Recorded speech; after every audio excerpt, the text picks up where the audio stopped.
पश्चिम बंगाल में 2 चरणों में चुनाव होना है। लगातार जो प्रत्याशी है वो चुनावी मैदान पर उतरे हैं, जनता के बीच जा रहे हैं, अपने समर्थन में वोट मांग रहे हैं। इस वक्त हम भारतीय जनता पार्टी के जो उम्मीदवार है दुर्गा मुर्मू के पास मौजूद है, उनसे जानेंगे क्या कुछ उनका चुनावी मुद्दा है। लगातार जनता के बीच जा रहे हैं, क्या कुछ मुद्दा को लेकर इस बार वो जनता के बीच जा रहे हैं, क्या कुछ चुनावी मुद्दा है भाजपा का इस बार बंगाल में? देखिए, सबसे पहले तो हम बोलेंगे ये जो वर्तमान तृणमूल सरकार जो है ये पूरा बंगाल का भंडार को शून्य जीरो कर दिया। तो स्वाभाविक इस बार हम लोगों का जो माननीय प्रधानमंत्री जो नौकरी क्षेत्र में भी देखे हैं, यहाँ पे कोई रिक्रूटमेंट नहीं हो रहा है।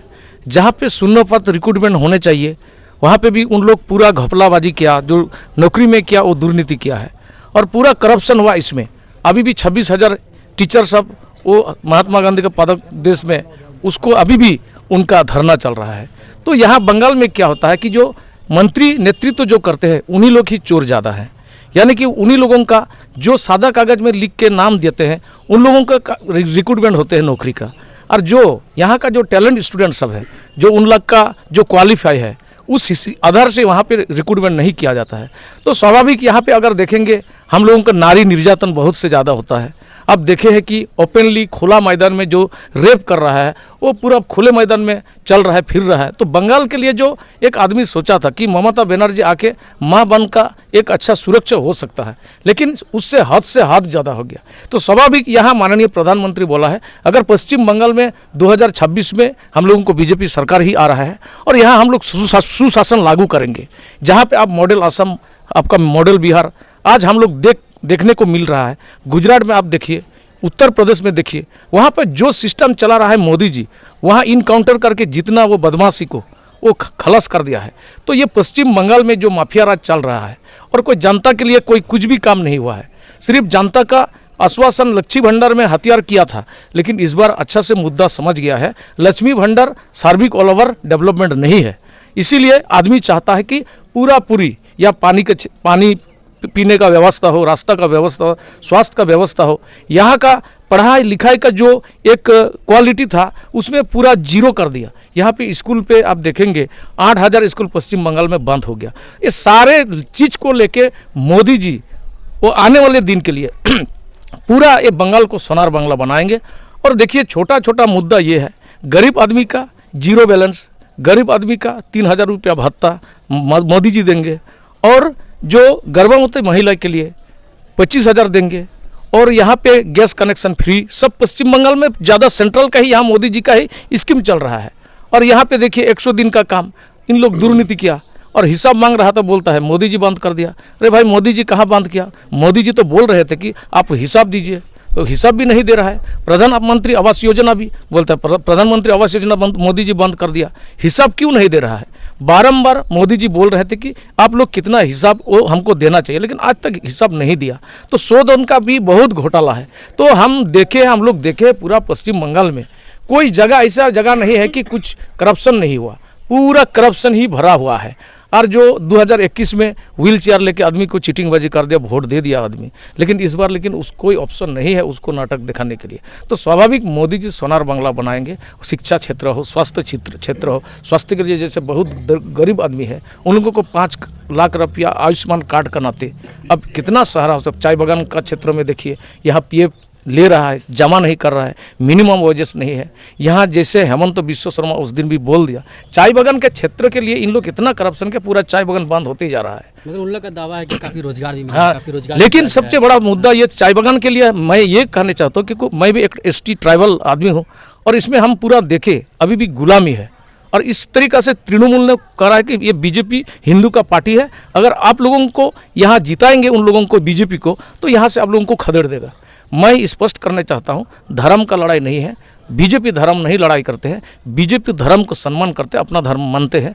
मैं चाय बागान वासी से आपका मीडिया द्वारा में हम कहना चाहते हैं, आप गिरजा जाइए, कोई हिंदू है मंदिर जाएंगे, लेकिन बड़ा मुद्दा उन लोगों को जो भारत स्वाधीन का पहले जो ब्रिटिश भी था और उतना तक पहले झारखंड से इन लोगों को बसाया गया और आज तक इन लोगों को कुछ भी हक नहीं मिल रहा है। मैं इसीलिए आदिवासी भाई को कहते हैं, कोई क्रिश्चियन हुआ, कोई हिंदू है, लेकिन आप लोगों का जो फंडामेंटल राइट्स जो आपको मिलने वाला अधिकार है उसको आप लोग एक्सेप्ट कर लीजिए।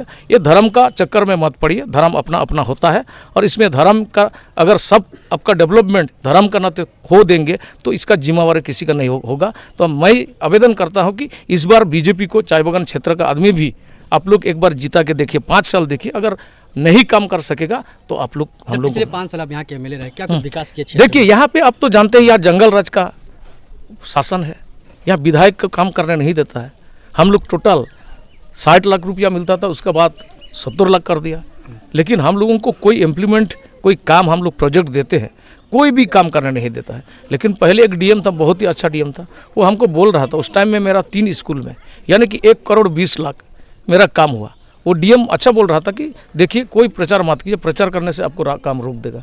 लेकिन कई दिन का बाद उसको यहाँ से ट्रांसफ़र हो गया। सही में अभी तक हो ही नहीं रहा है, सिर्फ मेरा नहीं, पूरा ऑल ओवर पश्चिम बंगाल में देखिए शुभेंदु दास से लेके इन लोग ये करने चाहता है कि इन लोग नहीं काम कर पाने से हम लोग वोट हम लोगों को मिलेगा। लेकिन ममता बनर्जी तो बड़ी सभा में ये कहते हैं कि अगर भाजपा की सरकार अगर बनती है तो मीट मछली वाले बंद कर दीजिएगा खाने के लिए। ये तो देखिए बांग्लादेश आदमी को बाहरी नहीं बोलते हैं, बिहार से आता है, गुजरात से आता है, इन लोगों को बाहरी बोलते हैं। तो ये ममता बनर्जी ये माने बंगाली थाले माछ भात कोई भी बंद करने नहीं सकेगा। ये यहाँ का कल्चरल, यहाँ का जो खान पीन का जो स्टाइल है वो मछली छोड़ के यहाँ नहीं होता है। और कौन रोकेगा मछली बंद करने के लिए? खाना पीना में कोई रुकावट नहीं है। ये आदमी सबको ऐसे भड़कावा दे रहे हैं कि अगर ये बात बोलेंगे तो शायद हमको वोट देगा, लेकिन ये पूरा झूठ बात है। और हम लोग बार बार बोलते हैं कि बंगाली थाली में इलिश पद्दा जितना रुई टेंगरा से शुरू करके सब मच रहेगा, अवेलेबल जो होगा इसमें जरूर रहेगा। अच्छा, एक बात और बताइए, लगातार आप लोग के कार्यकर्ता पर टीएमसी के द्वारा हमला किया जा रहा है, कहीं पोस्टर वगैरह भी फट गए, लगातार सुर्खियों पे है। देखिए इन लोगों का मुद्दा कुछ नहीं है। उन लोगों को किसी आदमी को अगर डरा धमका चमका के अगर कुछ वोट ले सकता है।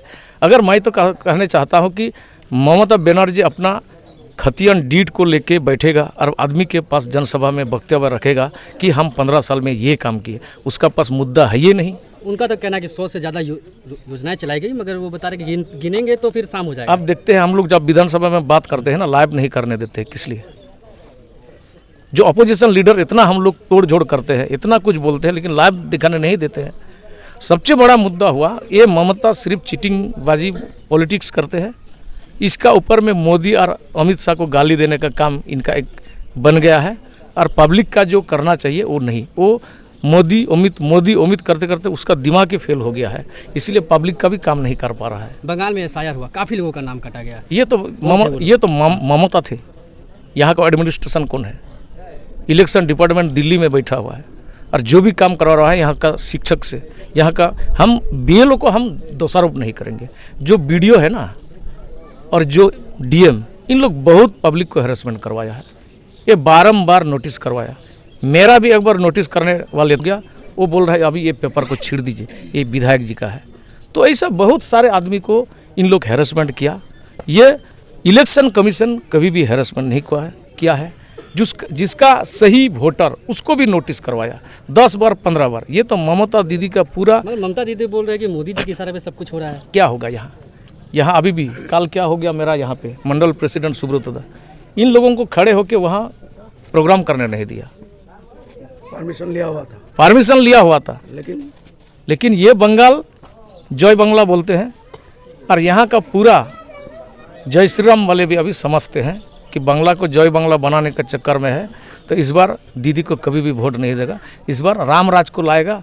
और यहाँ हम लोगों का दादाजी का और मोदी जी का यहाँ हम लोगों का सरकार बनेगा। अगली बार 77 सीट आए थे पूरे बंगाल में, क्या लगता है कितनी सीट ला पाएंगे? पहले देखिए 1 से 2 हो गया, एक बार में चला गया 70।